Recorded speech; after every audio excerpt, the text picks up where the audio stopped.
बिस्मिल्लाहिर्रहमानिर्रहीम। इन्न फी खल्क़िस समावाति वल अर्दि वख्तिलाफिल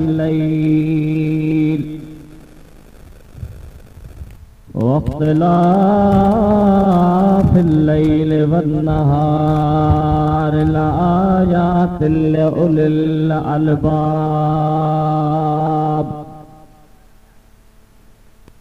अल्लज़ीना यज़्कुरूनल्लाह क़ियामन व क़ुऊदन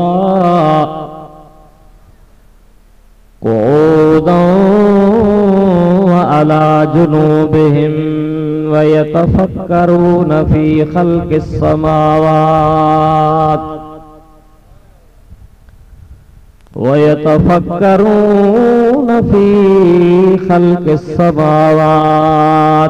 वल अर्दि रब्बना मा ख़लक़्त हाज़ा बातिला सुब्हानक फ़क़िना अज़ाबन नार। आमन्तु बिल्लाहि व सदक़ल्लाहुल अलीयुल अज़ीम।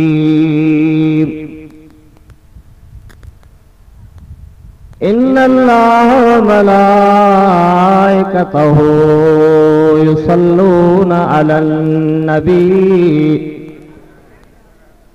या अय्युहल्लज़ीना आमनू सल्लु अलैहि व सल्लिमू तस्लीमा। अल्लाहुम्मा सल्लि अला सय्यिदिना शफीअना हबीबना मौलाना मुहम्मदिन व आलिहि व अस्हाबिहि अजमाइन।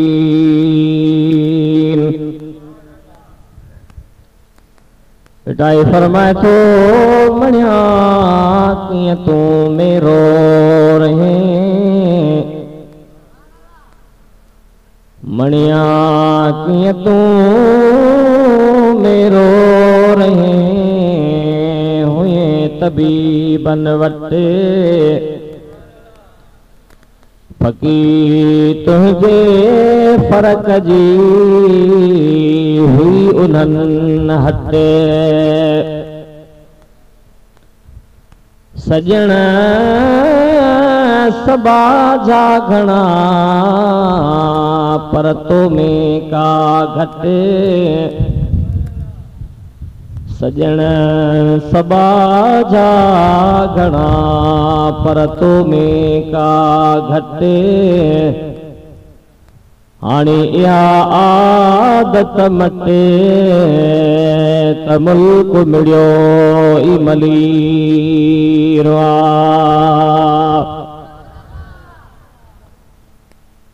लाखा लद संध्या आओ अदबी आहिया लाखा लद संध्या आओ अदली आहिया पो पखा से परता जे अजे तुझे अदिया मिटाई फरमाए तो अल्लाह दाही मथिया दायूं दुख ॾिसन अल्लाह दाही मथिया दायूं दुख ॾिसन मूसामूं पिरियन भोरड़ाई में भाल कया ए बुलबुलाने गुंचे गुलजार अहमदी सल्लो अला मुहम्मद व आले मुहम्मदी। दुरूद शरीफ आवाज़ बुलंद सभई गॾिजी मोहब्बत सां पढ़ो। अल्लाहुम्मा सल्लि अला सय्यिदना शफीअना हबीबना मौलाना मुहम्मदिन अला आलिही व अस्हाबिही व बारिक व सल्लिम तस्लीमा। लायक सद एहतराम हजरत किबला पीरे तरीकत रहबरे शरीयत साईं मोहम्मद साहब हजरत इमाम आजम इमाम अबू हनीफा रदी अल्लाह तआला अन्हु साहिब दुनिया के अंदर असा जेका नमाज पढ़ूं था, रोजा रखूं था, रोजन में जेकॾहिं असां खां का ग़लती थिए थी, सहव थिए थी, नमाज में ग़लती थिए थी, तलाक जा मसाइल आहिनि, निकाह जा मसाइल आहिनि, त असां हुजूर जे दीन ते अमल कंदे सय्यदना हज़रत इमाम आज़म इमाम अबू हनीफा रज़ी अल्लाह तआला अन्हु जे दसियल तरीक़े ते अमल कयूं था। दोस्तों, ही मदरसो हजरत इमाम आजम इमाम अबू हनीफा रज़ी अल्लाह तआला अन्हु जे नाले सां मंसूबा तमाम मुतबर्रिका ऐं वॾी ख़ुशीअ जी ॻाल्हि इहा आहे त अव्हां जे हिन इलाइक़े ऐं सिंध जे मशहूर ऐं मअरूफ गादी हज़रत साईं सैयद हाजी हुसैन शाह जीलानी रहमतुल्लाह ताला अलैहि जे फैज़ ऐं बरकत सां अल्हम्दुलिल्लाह ही इलाइक़ा हुजूर रहमतुल लिल आलमीन कुर्बदार नबी जा उम्मती आबाद आहिनि। उहे हज़रत साईं हाजी हुसैन शाह जीलानी रहमतुल्लाह ताला अलैहि जो फैज़ ऐं बरकत आहे। हज़रत अल्लामा क़िबला साईं मौलाना अल्लाह बख्श साहब जन उन्हनि खे लख आफ़रीना अहिड़े दजाली ऐं पुरफ़ितन दौर जे अंदर हिन कखड़नि में हिन मस्जिद शरीफ में ऐं मदरसे जे हिननि चंद कोठियुनि खे ॾिसी करे मां ॾाढो ख़ुशि थियो आहियां त हुजूर जे दीन जा आलिम नबी साईं जे दीन जी ख़िदमत कंदड़ जेके हुजूर जे दीन जी ख़िदमत कनि था। मूंखे मदीने वारे घोट जो कसम आहे त मदीने वारे जो उन्हनि जे पुठीअ जे मथां हथ आहे। ही हुजूर जो फैज़ आहे, मुस्तफ़ा जी नज़र आहे, हुजूर जे बचड़नि जी नज़र आहे जो हिन पसमांदा इलाइक़े जे अंदर जंहिं जाइ ते मां आयो आहियां, अॻु में बि मुंहिंजो अचणु थियो आहे, पर हिन जाइ ते जेका माण्हुनि में मुहबत आहे, इश्क़ आहे, इन मां मूंखे यकीन लॻे थो त अव्हां सभिनी जी मदीने वारे घोट सां मुहबत आहे। हाफ़िज़ सगोरा पंज जिन दीन जी दस्तार कई आहे, उहे क़ुरान करीम खे हिफ़्ज़ करे उन्हनि नबी करीम सल्लल्लाहु अलैहि वसल्लम खे बि राज़ी कयो आहे, रब करीम खे बि राज़ी कयो आहे। मूंखे रब करीम जो कसम आहे त जॾहिं क़यामत जो ॾिहाड़ो थींदो, इहे हाफ़िज़ सगोरा जॾहिं हलंदा त उन्हनि जे कदमनि जे बरकतुनि जे करे, क़ुरान करीम जे सीने में हुजण जे करे अल्लाह ताला जन्नत जा दरवाजा खोलींदो वेंदो ऐं उन्हनि हाफ़िज़नि जे सदके असां तो जहिड़ा गुनहगार जन्नत में दाख़िल थींदा। मां इंतिहाई ख़ुशि थियो आहियां त हिन जाइ ते दीनी कमु हले थो। इन सां गॾोगॾु हाफ़िज़नि सां गॾोगॾु आलिम इल्म दीन बि पढ़ी रहिया आहिनि, जेके बि नबी करीम सल्लल्लाहु अलैहि वसल्लम सां निस्बत रखनि था। हुजूर अलैहिस्सलातु वस्सलाम सां जिन जी बि मुहबत आहे, उन्हनि सभिनी खे मां गुज़ारिश कयां थो त जेकॾहिं तव्हांखे पंहिंजी दुनिया ऐं आख़िरत भली करणी आहे त अव्हां पंहिंजा बचड़ा आलिम ऐं हाफ़िज़ बनायो ऐं मदरसनि सां जानी माली ऐं बचड़ा ॾेई उन्हनि सां हर तरह ताउन कयो। मुखे याद पवे थो त जॾहिं हज़रत सईदना इब्राहिम अलैहिस्सलाम काफ़रनि जे बुतनि खे टोड़ियो हुयो ऐं हज़रत इब्राहिम अलैहिस्सलाम जे लाइ निमरूद ऐं निमरूद जे साथियुनि जॾहिं इहो आर्डर ॾिनो त निमरूद हज़रत इब्राहिम अलैहिस्सलाम खे बाहि जे आराह में विधो वञे त सभई काफ़र अल कुफ्र सब काफ़र मिल्लतुन वाहिदतुन सभई गॾु थी करे उन्हनि इन में ताआवुन कयो त बाबा काठियूं गॾु कयो त इन इब्राहिम नबी असांजे इलाहनि खे असांजे इलाहनि जी बेइज़्ती कई आहे त उनखे साड़ियूं उनखे ख़तम कयूं उनखे बाहि में विझूं। ॿियो त ठहियो पर जेके औरतूं वीचारियूं टोपो ॾेई पंहिंजे बच्चनि जो गुज़र कंदियूं हुयूं न उन्हनि बि चयो त असांजे हिन टोपे जे कमाईअ मां कुझु हिसो असां बि काठियुनि में था जमा करायूं छो त असांजे दीन में असांजे इलाहनि खे अल्लाह जे नबीअ ड्राथो आहे उनखे तकलीफ़ पहुचाई आहे। जेकॾहिं हिकिड़ियूं औरतूं वीचारियूं जेके टोपो ॾेई करे पंहिंजे बच्चनि खे पालींदियूं लिपाईंदियूं हुयूं उन्हनि खे पंहिंजो जेको दीन जेको उन्हनि जो बातिल दीन हुयो उन्हनि खे जेकॾहिं पंहिंजे दीन सां एतिरो प्यार आहे त नबी पाक सल्लल्लाहु अलैहि वसल्लम जे उम्मत खे हुजूर जे दीन सां बतरीक ओला वधीक प्यार हो। सुभान अल्लाह। इंशाअल्लाह ताला मौजू पंहिंजे हिसाब सां घणा आहिनि आउं पहिरियां आयत जो तर्जुमो कंदुसि आयत जे मुतालिक़ ॿ टे ॻाल्हियूं अर्ज़ कंदुसि इल्म दीन जूं ॿ टे ॻाल्हियूं अवां जे अॻियां पेश कंदुसि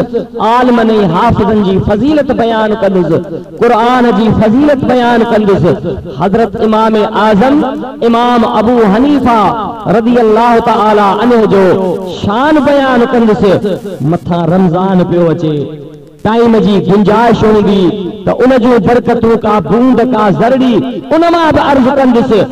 मदीने शरीफ ॾे वञण जा मौक़ा ऐं महिल ही टाइम अचे पियो उन जे बारे में बि अर्ज़ कंदुसि। दुरूद मां बसां पढ़ो त पहिरियां आयत जो तर्जुमो कयां। अल्लाहुम्मा सल्लि अला सय्यिदिना शफीअना हबीबना मौलाना मुहम्मद मुबारक वसल्लम अलैहि तस्लीमा। जमायत घणिया आयो बरोच शर घणा अल्लाह ताला के आबाद करे तमाम में आलिम बाइन हाफ़िज़ बाइन ये जमायत भी प्यार वारी आ इश्क वारी आ ऐं ये जमायत नेक निमाज़ी आ सभिनी के गुज़ारिशा त गॾिजी मुस्तफ़ा ते दुरूद पढ़ो। अल्लाहुम्मा सल्लि अला सय्यिदिना शफीअना हबीबना मौलाना मुहम्मद मुबारक वसल्लम अलैहि तस्लीमा। समझा तो मुझी गुजारिश तव्हां समझी कोन सघियो दुरूद सभई मां बसा पढ़ो। अल्लाहुम्मा सल्लि अला सय्यिदिना शफीअना हबीबना मौलाना मुहम्मद मुबारक वसल्लम अलैहि तस्लीमा। अल्लाह ताला इरशाद फरमाए अल्लाह से फरमाए तो इन्न फी खल्क़िस समावाति वल अर्दि वख्तिलाफिल लैलि वन नहारि लआयातिल लिउलिल अलबाब। ॾाढा सुभान अल्लाह कयो। अञा रात एतिरी न गुज़री आहे निंड जो टाइम न थियो आहे ये मौक़ा क़िस्मत सां थींदा आहिनि। बेटा फरमाए थो सुके संझे मुंहिंजे मुअन जी ओ जागा अखियुनि खे या त ना ॾेई पो हथा तो पेई पई कचो के चिन खे करे। अल्लाह से फरमाए थो इन्न फी खल्क़िस समावाति वल अर्द दोस्तों रब फरमाए थो बेशक आसमानन जे पैदा करण में ज़मीन जे पैदा करण में वख्तिला फिल लैल वन नहार रात ॾींहं जे फेराइण घेराइण में तब्दील करण में लआया तिल उलिल अलबाब। अल्लाह से फरमाए थो आसमानन जे पैदा करण में ज़मीन जे पैदा करण में रात ॾींहं जे फेराइण घेराइण में अल्लाह से फरमाए थो लआया तिल उलिल अलबाब। अल्लाह से फरमाए थो अकुल मंदन माण्हुनि लाइ जिनखे रब अकुल ॾिनो आहे, जेके साहिब अकुल आहिनि, ज़ी शऊर आहिनि। फरमाए थो अकुल मंदन लाइ इल्म निशानियूं आहिनि, कहला अकुल वारनि लाइ अकुल हिकिड़ी अहिड़ी तराज़ू आहे, अकुल हिकिड़ी अहिड़ी शइ आहे जंहिंसां इंसान तमीज़ करे सघंदो आहे। अल्लाह साईं इंसान जे जिस्म में केतिरा आलिम रखिया आहिनि। अखियूं पंहिंजे इल्म जूं आलिम आहिनि, ज़ुबान पंहिंजे हिसाब सां इल्म रखंदड़ आहे, कन पंहिंजे हिसाब सां, हथ पंहिंजे हिसाब सां, जिस्म पंहिंजे हिसाब सां, पर इन्हनि सभिनी जो कंट्रोल अल्लाह ताला दिमाग़ में रखियो आहे। इन हर शइ खे हलाईंदड़ अकुल आहे। अल्लाह से फरमाए थो आसमानन जे पैदा करण में ज़मीनन जे पैदा करण में रात ॾींहं जे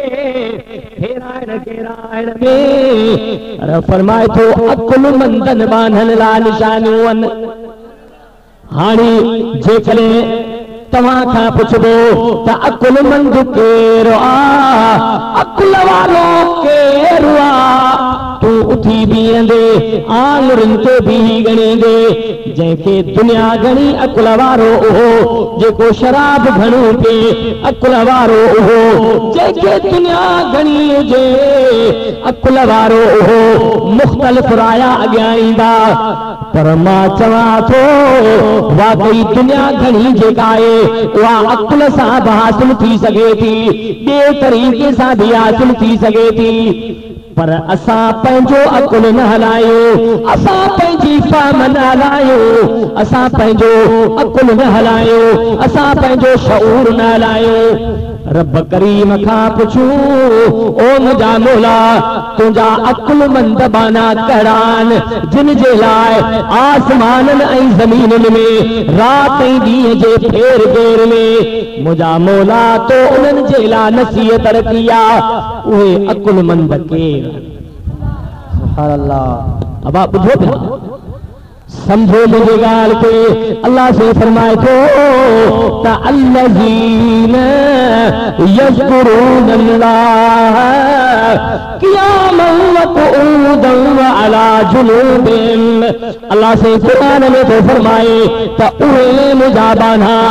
अल्लज़ीना यज़कुरून अल्लाह। अल्लाह से फरमाए थो मुंहिंजा अकुलमंद बाना उहे आहिनि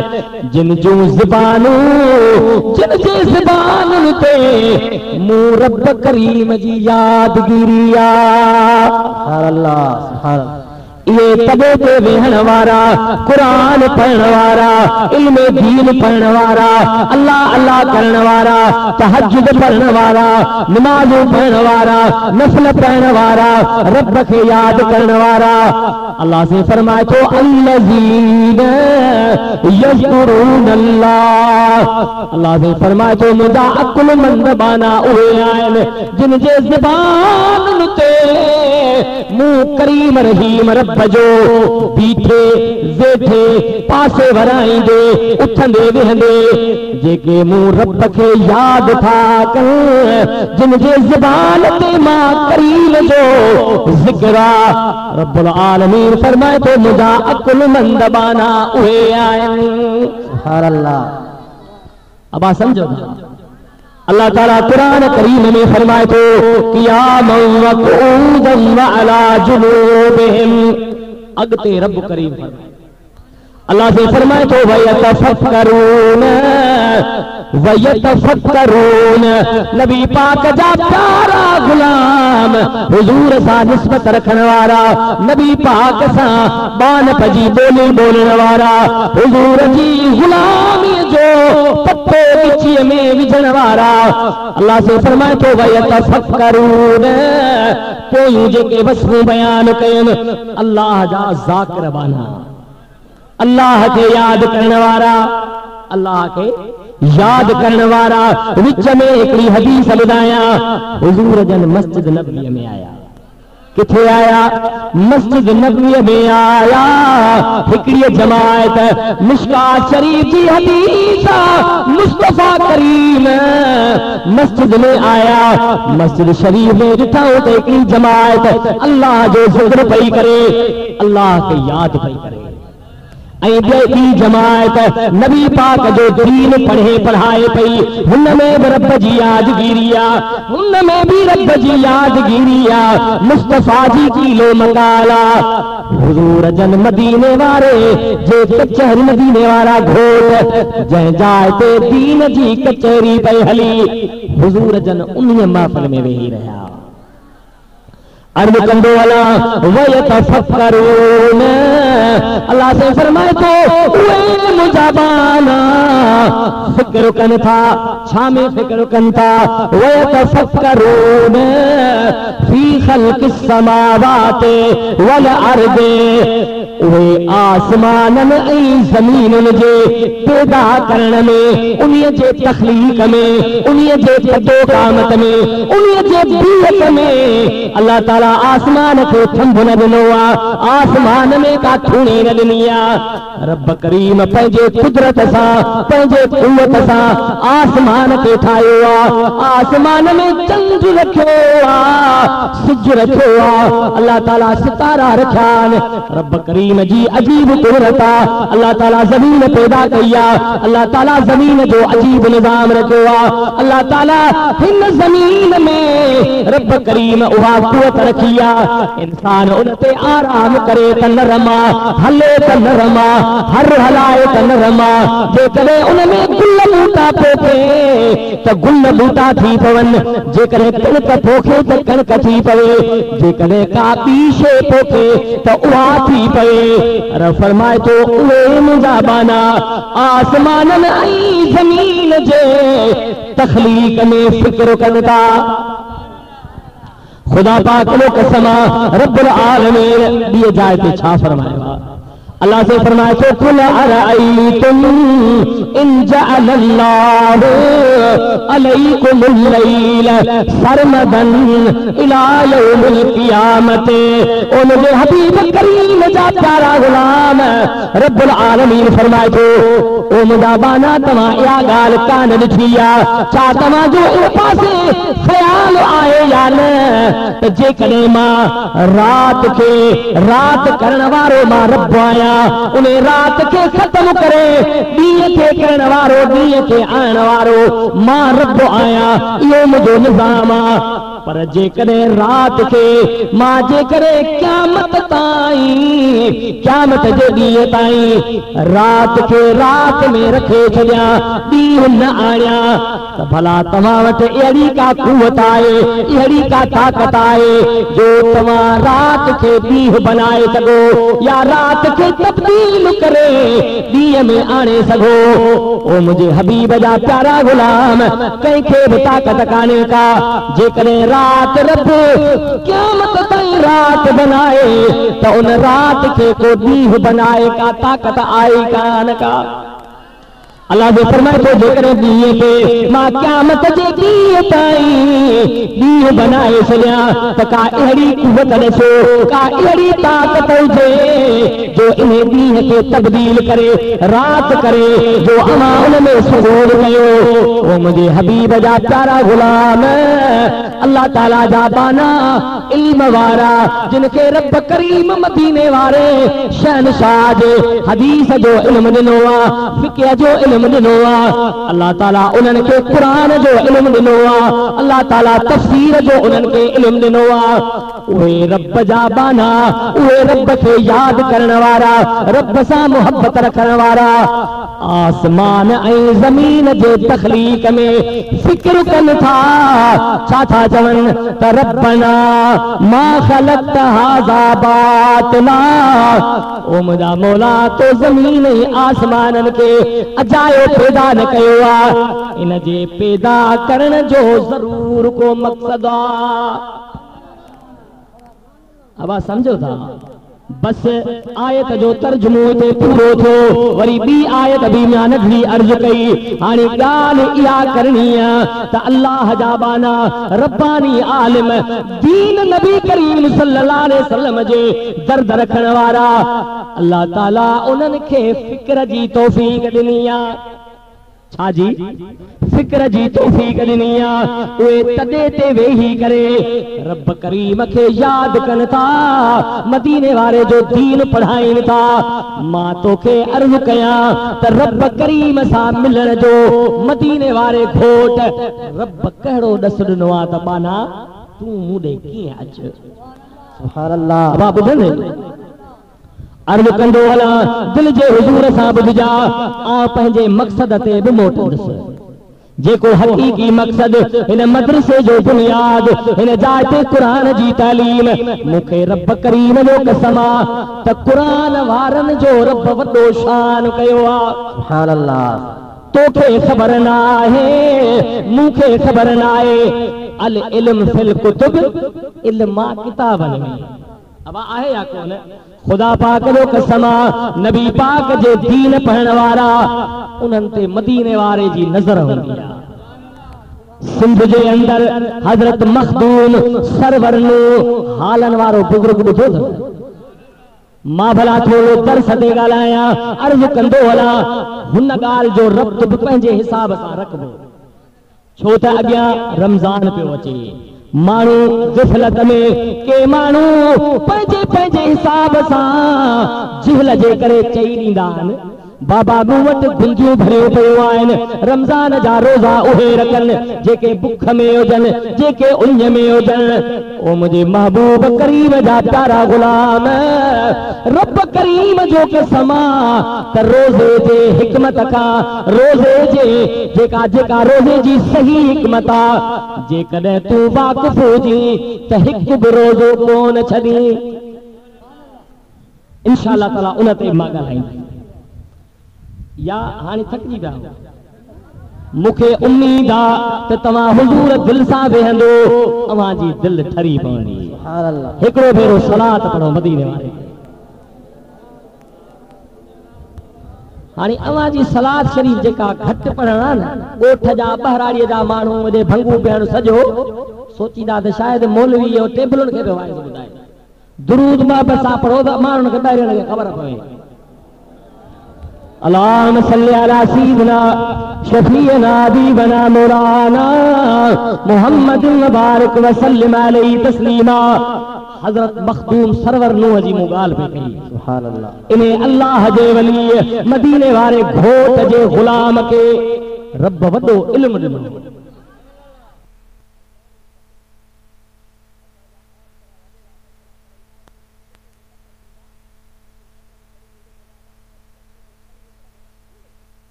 उन्हें किताब हुयो किताब असली फारसी में हुयो हाला जे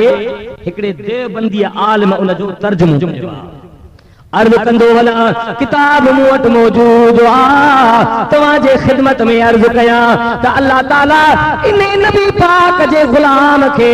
एॾो इल्म अता फरमायो हुयो हिकड़े माण्हू पुछो त क़िबला क़यामत जे दिहाड़े ते जेको अवां जो रूह हुआ हज़रत सैयदना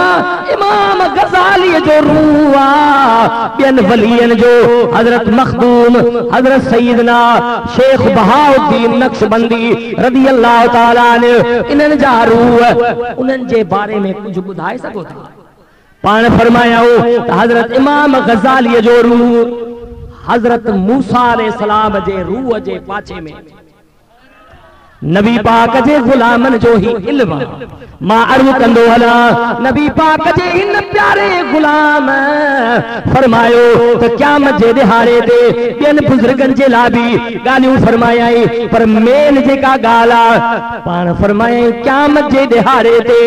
मूं मखदूम सरवर नूह जो रूह मदीने वारे जे रूह जे पाछे में हूंदो सुभान अल्लाह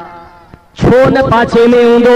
हज़रत मखदूम सरवर नूह रहमतुल्लाह अलैह किताबन लिखियो आहे नंढड़ो नंढड़ो अञा तालीम हासिल कान कई आई अञा दर्स में कोन आयो अञा मदरसे में पढ़ण लाइ कोन आयो पंहिंजे पीउ जे कच्छ में कुर्सीअ ते वेठो हुयो हाला जो हिकिड़ो आलिम सगोरो आयो मखदूम साहब जे पीउ खे अर्ज़ कयाई क़िबला महिरबानी फरमायो मूं वटि 200 तालिबुल इल्म नबी पाक जो दीन पढ़नि था उन्हनि लाइ खाधो खोराक काने का कुझु मदद कयो पाण फरमाए त ॾींहं ॿिनि जो बाबा राशन खणी वञी सुभान अल्लाह जे नबीअ जे दीन जे आलिम अर्ज़ कयो त ओ मुंहिंजा महबूब ओ मुंहिंजा काबा क़िबला मखदूम सरवर नूह जा वालिद सगोरा मूंखे हिकिड़े ॿिनि ॾींहंनि जो न खपे आलिम सगोरो कावड़ जी ॿाहिरि निकितो हज़रत मखदूम सरवर नूह नंढड़ो हुयो पंहिंजे पीउ जे कच्छ में वेठो नंढड़ो हुयो नंढड़ीअ उमिरि जो हुयो भॼंदो हुयो आलिम सगोरे खे चयाई इहे ॼमंदे ॼाम हुया इहे ॼमंदे ॼाम हुया मां अर्ज़ कंदो हला नबी पाक सल्लल्लाहु अलैहि वसल्लम जा प्यारा गुलाम ओ नंढड़ो जेको आहे मखदूम साहब भॼंदो हुयो आलिम सगोरा तू नाराज़ न थी मां तोखे हिकिड़ी अटकल ॾसां थो सुभाणे मुंहिंजे वालिद साहिब वटि अचिजा मां बाबे जे कच्छ में वेठो हूंदुसि तूं उन खां घुरजा बाबो पंहिंजे आदत मुताबिक़ तोखे ॾींहं ॿिनि जे राशन ॾियण जो चवंदो पोइ तूं उनखे चइजा त जेकॾहिं तूं मूंखे पंहिंजे मर्ज़ीअ मुताबिक़ जेकॾहिं अन्न न ॾींदे त मां पिटियां थो त तुंहिंजो इहो नंढड़ो पुटु मरंदो तूं इएं चवंदे मां किरी पवंदुसि गेग करे किरी पवंदुसि ॿियो ॾींहुं थियो आहे ओ आलिम सगोरो आयो आहे उन आलिम सगोरे उन मखदूम साहब जे वालिद सगोरे खे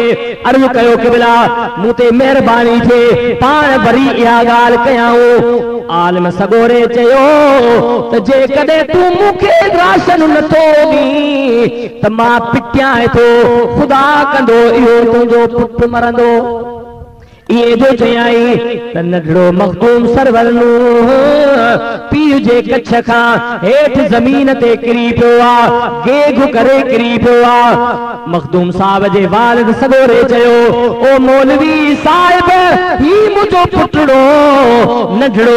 उनखे तो पिटियो आहे उन लाइ तो कुझु अल्फाज़ चयान पीउ उथारण जी कोशिश कई पर उथे कोन पियो पीउ है दे तू गैरन जी गुलामी मां मोहम्मद जो गुलाम दे तू गैरन जी गुलामी मां मोहम्मद जो गुलाम की न की हरे गिज कपोही की न की हरे गिज कपोही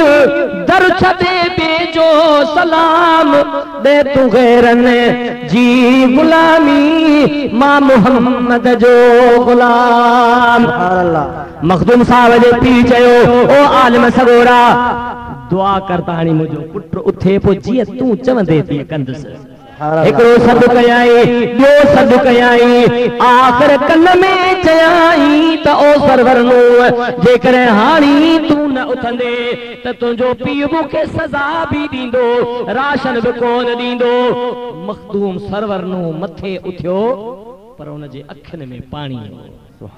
पाण फरमायई ओ मुझे महबूब जे दीन जा आलिम सगोरा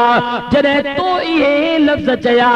मां त गेघ करे हेठि किरियुसि, मूंखे धकु न लॻो, मूंखे तकलीफ़ न पहुती, पर मां जॾहिं ज़मीन ते आयो आहियां त मूंखे अमर ख़ातून अतहर जी हेठां झोली हुई। मूंखे छॾिया त मां पंहिंजे महबूब जो दीदार कयां। मालूम थियो त अल्लाह जे प्यारनि बाननि नबी साईं जे दीन जे ख़िदमत कंदड़नि ते मुस्तफ़ा जी त नज़र आ, पर अमर ख़ातून अतहर जी बि महिरबानी आहे। नारे तकबीर, अल्लाहु अकबर, नारे रिसाला, नारे रिसाला, नारे तहकीम, नारे पीर। नबी पाक सल्लल्लाहु अलैहि वसल्लम फरमायो आ, मशहूर हदीस आ, नबी से फरमाए त जंहिं शागिर्द जंहिं तालिब क़ुरान पढ़ियो ऐं क़ुरान जे मथां अमल कयो, क़यामत जे ॾींहुं उन जे अबे अमर खे रब करीम सोनो ताज पाराईंदो।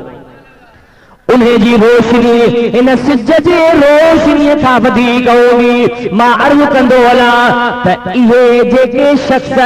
जेके आलिमनि ऐं हाफ़िज़नि जा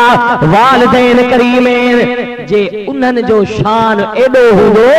उन्हनि खे ताज पहिरन हूंदो त उन्हनि ख़ुदि जो केॾो वॾो शान हूंदो। ओ जद हाफ़िज़ साथ वठी हलंदा, जद हाफ़िज़ साथ वठी हलंदा, वींदा जन्नत जा सब दर खुलंदा। नबी से फरमायो कुल आलिमन औ मुतअल्लिमन औ सामिअन। नबी करीम सल्लल्लाहु अलैहि वसल्लम फरमायो त मां पंहिंजे गुलामन खे आदर थो कयां त या आलिम बनजो या तालिब बनजो या सामिअ, माना नबी पाक जी कचहरी हुजूर अलैहिस्सलातु वस्सलाम जो दीन ॿुधंदड़नि मां थियो। या आलिम बनजो या तालिब बनजो या सामिअ बनजो। नबी से फरमायो त इन्हनि टिनि माण्हुनि मां थीजो, पर जेकॾहिं तूं चौथी जमात मां थी वे, नबी से फरमायो त पोइ तूं बर्बाद ऐं हलाक थी वेंदे। मूंखे रब करीम जो कसम आ त जेके क़ुरान जे पढ़ण वारा उन्हनि ते रब तानूं बि बर्दाश्त कोन कंदो आहे। मूंखे हिकिड़ो वाक़ियो ज़हन में अचे थो। सिंध जो वॾो आलिम थी गुज़रियो आहे देवबंदनि जो, उन जो नालो आहे दीन मोहम्मद वफ़ाई। अब आप ॿुधल अथव न? उन हिकिड़ो किताब लिखियो आहे तज़किरे मशाइर सिंध। उन जे अंदर सेवन शरीफ़ में हिकिड़ो अल्लाह जो बानो आहे, उन जो नालो आहे हज़रत छुट्टो उमरानी रहमतुल्लाह अलैह। छा नालो आहे उन जो? अदा कुझु ॻाल्हायो न। हज़रत छुट्टो उमरानी रहमतुल्लाह अलैह उन जो नालो आहे। मां कोशिश कयां थो त को शेर बि न पढ़ा, ॿिए पासे बि न वञा, पंहिंजे मौज़ूअ जे अंदरि ॿ टे ॻाल्हियूं तव्हांखे ॿुधायां त तव्हांजी दिल ऐं रग़बत ऐं मोहबत वधे। नारे तकबीर, अल्लाह, नारे रिसाला, या रसूल, नारे रिसाला, नारे तहकीम, नारे पीर, दम दस्तगीर। अज़ीज़ दोस्तों, नबी पाक जा प्यारा गुलामो हजरत साईं नाले मिठा साईं रहमतुल्लाह अलैह जा वालिद सगोरा हजरत क़िबला साईं मौलाना मुफ्ती मोहम्मद दाऊद रहमतुल्लाह अलैह मशहूर मारूफ फकीर अदीब वॾा जबरदस्त आलिम हुया। मूंखे साईं जन फारसी पढ़ाई हुई बोस्तां ताईं, गोॾे ते विहारे, ऐं मूंखे दुआ बि फरमाईंदा हुया। गुलिस्तान में शेर जेके ईंदा आहिनि उहे मुख़्तलिफ़ नहज ते ईंदा आहिनि। पाण फरमाईंदा आहिनि जेसि ताईं इन शेर जो जेको हक़ीक़ी सुर आहे, जेसि ताईं तूं शेर उन में न ॿुधाईंदे तेसि ताईं तोखे सबक़ अॻिते न ॾिबो। उहे ॿुधाईंदा हुया त वाकई बादशाह कलंदर बि सखी आहे, पर छुट्टो उमरानी एॾो सखी आहे जो इन जी ढूंढी ॿेड़ी हर रोज़ मदीने वारे घोट जे दरबार में वेंदी आहे। इहो छुट्टो उमरानी केरु हुयो? दलूरा, जेको वक़्त जो बादशाह हुयो, उन जे सोटनि मां हुयो। जॾहिं सिंध में इस्लाम आयो त हज़रत छुट्टे उमराणीअ खे दिल जे अंदरि ख़्याल थियो त मां नबी पाक जो दीन क़बूल कयां। छा क़बूल कया छो त नबी पाक फरमायो आ त मन काल ला इलाहा इल्लल्लाह मुहम्मदुर रसूलुल्लाह दखल अल जन्नह जेको ला इलाहा इल्लल्लाह मुहम्मदुर रसूलुल्लाह चए थो वो जन्नत में दाखिल थींदो अर्ज़ कंदो वञा इन छुटे उमराणीअ लिकी करे दीन कबूल कयो इस्लाम कबूल कयो इस्लाम कबूल करण खां बाद में हुनखे क़ुरान सां मोहब्बत थी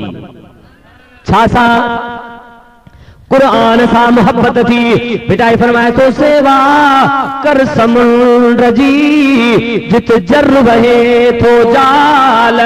सवेवन सीर में माणक मोती लाल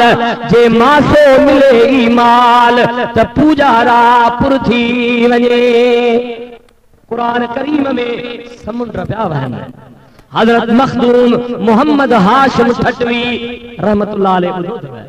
उन हिकिड़ो किताब लिखियो आहे उन किताब जो नालो आहे जन्नतुन नईम फी फज़ाइलिल क़ुरानिल करीम मखदूम साहब लिखियो आहे उन में क़ुरान करीम जो फज़ीलतूं बयान कंदे कंदे कुल वल्लाह अहद अल्लाह जी फज़ीलत लिखे पाण लिखनि था त हिकिड़े भेरे नबी करीम सल्लल्लाहु अलैहि वसल्लम जन फज्र जी नमाज पढ़ी मस्जिद में वेठा मस्जिद में जो वेठा हुया त ओचितो सिज जी जेका आम रोशनी हूंदी आहे उन में रोशनीअ में इज़ाफ़ो थियो हुज़ूर खां असहाबन पुछियो या रसूल अल्लाह ही छाए पाण फरमाया त अॼु हिकिड़े मुंहिंजे उम्मतीअ जो दुनिया मां इंतकाल थी वियो आहे रहलत थी वई आहे उन जे जनाज़े में सतनी आसमाननि जा मलाइक लही आया आहिनि छा लही आया आहिनि सतनी आसमाननि जा मलाइक लही आया आहिनि हुज़ूर अलैहिस्सलातु वस्सलाम खे असहाबनि सगोरनि अर्ज़ कयो या रसूल अल्लाह उन जो अमल कहिड़ो हुयो हुज़ूर फरमायो त कुल वल्लाहु अहद सूरह इख़लास घणी तिलावत कंदो सुभान अल्लाह कुरान जी तमाम वॾी फज़ीलत आहे जेको जुमे जे राति दुखान सूरत हिकिड़ो भेरो पढ़े घणा भेरा हिकिड़ो भेरो पढ़े पंहिंजे गुनाहनि जी माफ़ी रब करीम खां घुरे अञा सिज न उभरंदो त रब करीम उन जा दफ़्तर धोई अॻु में उनखे अबरारनि ऐं नेकनि जे दफ़्तर में लिखी छॾींदो वुज़ू कंदा मुस्लिहुल मिफ्ताह सैयद अली मोहम्मद शाह दायरे वारे सैयद फिक़ह जो किताब लिखियो आहे उन फिक़ह जे किताब में उन लिखियो आहे त जेको माण्हू वुज़ू करे वुज़ू करण खां बाद में क़ुरान करीम जी हिकिड़ी सूरत सूरह क़द्र इन्ना अंज़लना फी लैलतिल क़द्र मुकम्मिल जेकॾहिं वुज़ू करण खां बाद में हिकिड़ो भेरो पढ़े त उन माण्हूअ जो महशर क़यामत जे ॾींहुं शहीदनि सां थींदो पर जेकॾहिं ॿ भेरा पढ़े त शहीदनि सां गॾु सिद्दीक़नि सां बि गॾु हूंदो पर जे 3 भेरा पढ़े त शहीदनि सिद्दीक़नि ऐं नबीअनि सगोरनि सां गॾु उन जो महशर थींदो बेहद बख़्शिश जा लखें बाब खुलिया बेहद बख़्शिश जा लखें बाब खुलिया जेके जाॻिया तन खे ॾाज मिलिया तून तलब कई विया इनाम हलिया तून तलब कई विया इनाम हलिया सुठे सजण वया कल कान पई इहो छोटो उमराणी उनखे क़ुरान सां मोहब्बत थी लिकी लिकी सॼो क़ुरान यादि कयईं हिय नेमत हिय रब करीम जे तरफ़ां ही एजाज़े क़ुरान क़ुरान मुअजिज़ा आजिज़ कंदड़ा क़ुरान करीम एॾे वॾो उन में एजाज़ जो नंढड़ो नंढड़ो ॿारो उहो बि सॼे क़ुरान जे समुंदर खे सीने में समाए वञे। अल्लाह हिन अल्लाह जे बाने सॼो क़ुरान यादि कयो। माइटनि चयो उन्हनि खे हिननि जे इस्लाम जी हिन जे दीन जी का ख़बर कान हुई। माइटनि चयो हाणे तूं वॾो थी वियो आहे, तुंहिंजी उमिरि वॾी थी आहे, ॾाढ़ी अचण वारी अथई, बालग थी वियो आहे, शादी कर। छा कर? शादी कर, निकाह कर। पाण इनकार कयाई त न, हुननि हिनखे तानू ॾिनो त जेकॾहिं तूं पंहिंजनि सां रिश्तो नथो करी, पंहिंजनि मां निकाह नथो करी, पंहिंजनि सां माइटी नथो ॻंढी, त भला तूं कंहिं अरबियाणी औरत सां शादी कंदे छा? इहो तानू ॾिनाऊं, तानू ॾेई त हू हलिया विया। हिनखे मके पाक ऐं मदीने शरीफ़ वञण जो शौक़ थियो आहे। अल्लाह केॾे वञण जो शौक़ थियो आहे? मदीने शरीफ़ वञण जो, बैतुल्लाह जे दीदार जो हिनखे शौक़ थियो आहे। रब करे त तूं असां गुनहगार ऐं ग़रीब मिस्कीन असां भली मदीने वारे जो दीदार कयूं। छो त दुनिया में अमलनि ते आसरो कोन्हे, निमाज़ुनि ते आसरो कोन्हे, ॿी कंहिं शइ ते आसरो कोन्हे। रब करीम जो कसम आहे त दुनिया में जंहिं आख़िरत में ऐं क़ब्र में जेकॾहिं सहारो आहे त मदीने वारो घोट आहे। मुंहिंजी वार कजा शान वारा नबी, मुंहिंजी वार कजा शान वारा नबी, मुंहिंजी वार कजा शान वारा नबी, उते भेरो कजा ए भला नबी, मुंहिंजी वार कजा। अल्लाह साईं हिनखे तौफ़ीक़ ॾिनी। ही मक्के पाक में आयो, मक्के पाक में बैतुल्लाह जो दीदार कयाई, उम्रो पूरो कयाई, बैतुल्लाह जो तवाफ कयाई, 7 चक्कर बैतुल्लाह के ॾिनाई, बरकातूं वाजिब तवाफ जो मक़ाम इब्राहिम वटि पढ़ियाई, सफ़ा मरवो ढुकियो आहे। सफ़ा मरवे ढुकण खां बाद में वार कूड़ायाई, दिल में इरादो कयाई त जन्नतुल बक़ीअ जो दीदार कयां। ओ जन्नतुल मुअल्ला जो छा जो दीदार कयां? जन्नतुल मुअल्ला जो दीदार कयां। ॿियो पे अॼुकल्ह जेका छापरा बाज़ार सॾबी आहे, हाणे उहा ख़तम करे छॾियाऊं,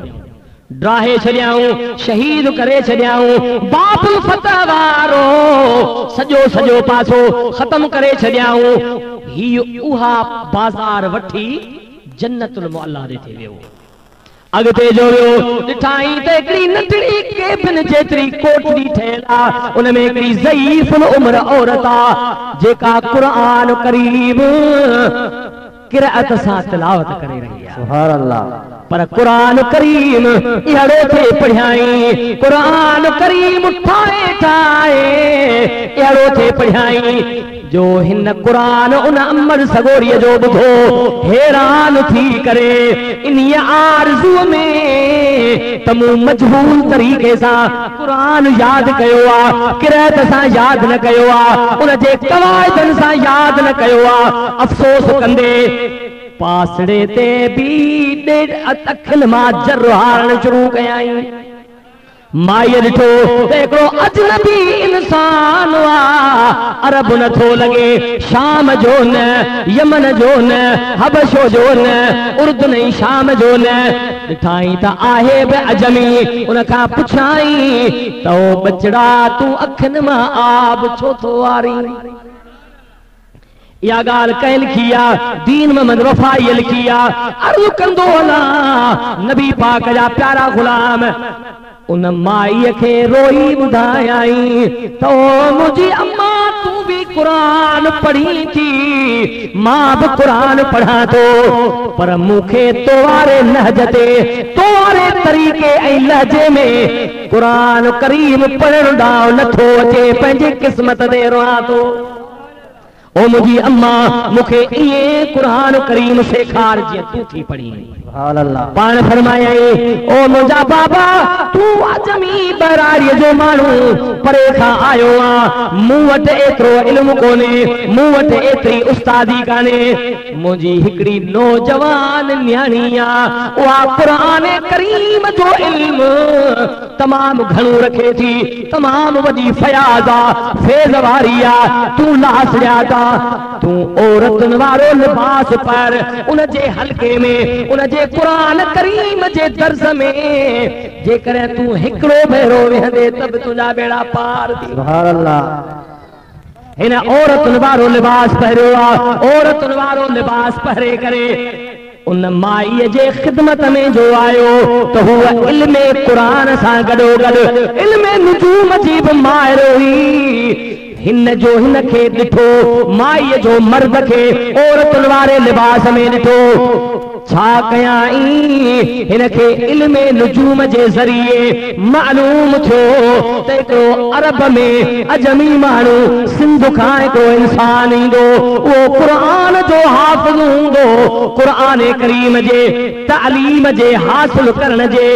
ज़रिए मूं वटि ईंदो ऐं मुंहिंजो उन सां निकाह थींदो अजी दोस्तों उनके कुरान भी पढ़ायाई निकाह भी थियो मां अर्ज़ कंदो अला त माइटन तानू दिनो जे तू पंहिंजन मां शादी नथो करी त छा तू अरबन मां शादी कंदे कंहिं अरबियानी औरत सां शादी कंदे अल्लाह ताला कुरान पढ़ंदड़ खे इहो भी तानू रब बर्दाश्त को नथो करे नारे तकबीर अल्लाह नारे रिसाला नारे रिसाला नारे तहकीक नारे पी दम दस्तगीर अजी दोस्तों कुरान जो वडो शान अग्या रमजान पे अचे न अचे पियो रमजान शरीफ में रमजान जो बियो त वडियो बरकतूं हन पर मदीने वाले घोट फरमायो आ त मन फरह बिदुखूल मा रमजान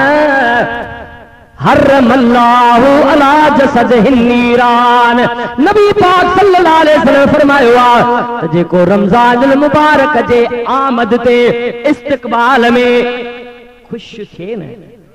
ओ भलारा बरकतुन वारा महीना रमजान भली आए नबी से फरमाइन था त रब करीम रमजान जे आमद ते खुश थींदड़ इंसान जे जिस्म जे मथा रब करीम जहन्नम जी बाम करे जड़े दो खुदा पाक जो कसम हुजूर जन रमजान शरीफ ईंदो आ उम्मुल मोमिनीन बीबी आयशा सिद्दीका खां रिवायत आ बीबी साहबा फरमाए थी त हुजूर रहमतल लिल आलमीन रमजान में एडो खैर कंदा करीहिल मुरसलत जे छूट हवा घुलंदी आ हुजूर जन इए खैर कंदा सुभान अल्लाह वरी ॿिए जाइ ते साॻी हदीस में ॿिया लफ़्ज़ आया आहिनि त शद्द मिज़रहु हुजूर जन संदरो बदंदा छा कंदा दुरूद पढ़ंदा ॿुधाईंदो हलो अल्लाहुम सल्ली अला सय्यिदना शफीअना बीबना मौलाना मुहम्मद मुबारक वसल्लम अलैहि तस्लीमा नबी साईं जन छा कंदा संदरो बदंदा बीबी साहबा अर्ज करे थी कि मिला संदरो पहलवान बधंदा पान फरमायाई त संदरो वाकई पहलवान बधंदान अग्या ही रहमतुन जो महीनो आ इन में रहमतूं मगफिरतूं बख्शिशूं रब जूं अताऊं रब जूं मेहरबानियूं अंबारूं दान जिए हिकड़ो पहलवान बे पहलवान के दसण जे ला संदरो बधी मैदान में लहंदो आ मां चवां थो त रब जे रहमतुन के पहलवान थी हासिल कया सुभान अल्लाह रोज़े जो हिकमतूं फजीलतूं खणियूं आहिनि पर हिकड़ी ब ॿुधाए पो इमाम आज़म जो थोरो शान ॿुधाए सुभान अल्लाह पो दुआ करूं कलाक मूंखे थी वियो आ कीअं मोहब्बत में कलाक गुज़री वियो ख़बर ई कान पई अर्ज़ कंदो वञा अल्लाह साईं रमजान शरीफ जा रोज़ा पंहिंजनि ॿारनि जे मथां फर्ज़ करे छॾिया अल्लाह ताला हिकमतूं तोखे बटे बुधाया त तुझी दिल खुश थिए तुझो ईमान ताज़ो थिए छो अज बुधी छॾे पो न बुधंदे हिन पखीअ जूं ॿोलड़ियूं हयातीअ ते बा भरवसो आहे अज बुधी छदे पोइ न ॿुधंदे हिन पखीअ जूं ॿोलड़ियूं लाम ते बीठो लवेला हू त जो केलो लड़ियूं अज बुधी छदे पोइ न ॿुधंदे हिन पखीअ जूं ॿोलड़ियूं हिकमतूं वठे ॿुधाए अल्लाह साईं इंसान जेके पैदा कया आहिनि न उन्हनि इंसाननि में रब्बुल आलमीन मुख्तलिफ कैटेगरियूं रखियूं आहिनि हिकिड़ा अमीर भाई हिकिड़ा विच थरा हिकिड़ा गरीब हिकिड़ा वरी चिच मिस्कीन भाई जेके लोले जे कान जेके टुकर जे कान सटूं वणन दर दरवाजे ते पिनन ओ मुझे हबीब करीम जा प्यारा गुलाम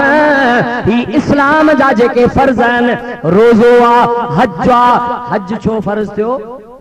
अल्लाह जे नबीअनि सभिनी जा कदम अरफात जे मैदान में लगान गुनहगार अचे उन जाइ ते उन जा कदम बचे त रब उन्हनि खे बख़्शे सुभान अल्लाह ही बख़्शिश जा रब करीम खजाना खोलिया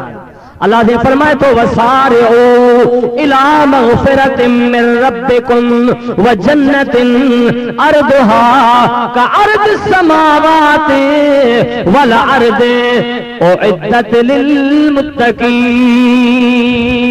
रब फरमाए तो पंहिंजे रब जे मग़फ़िरत दे बख़्शिश दे तकड़ा भजदा जो ऐं उन्हीअ जन्नत दे जंहिं जन्नत जी टेघ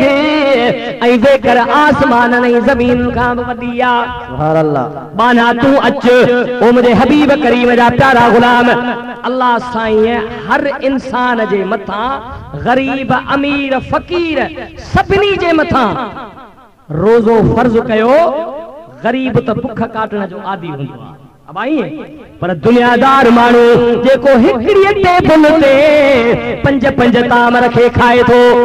शाम जो टाइम थींदो अखियूं उन जूं डरा ॾींदियूं चप उन जा सुकंदा आंडनि में वट पवंदा मैदे में उसाट पैदा थींदी सोचींदो यार ॾाढो जेको आहे सो इन रोज़े जे करे मूंखे इहा तकलीफ़ पहुती आहे मूं हिकिड़े ॾींहुं बुख काटी आहे मुंहिंजी हीअ कंडीशन थी आहे मुंहिंजे पाड़े में ग़रीब रहनि था उन्हनि जो कहिड़ो हाल अदा ये अमीरन के दुनियादारन के गरीबन सा मदद करण जी जो एकड़ो मादो पैदा थींदो त मां एकड़ो बड़ी रोज़ो रखियो आ त मां रोज़े जे करे भुख जे करे मुखसा ही कंडीशन थी आ मुझे पाड़े में जेके मिस्कीन रहन था उनन सा मां मदद कया अब आइए नंबर 2 इंसान जे जिस्म में हैवानी कुवतूं बाइन नफ्सानी कुवतूं बाइन ऐं रूहानी ताकतूं 11 महीना बेतहाशा खाइण पीअण जे करे इंसान जूं हैवानी कुवतूं वधंदियूं आहिनि पोइ हिकु महीनो तूं जॾहिं भुख काटींदे रोज़ो रखंदे तकलीफ़ काटींदे त तुंहिंजूं हैवानी कुवतूं कमज़ोर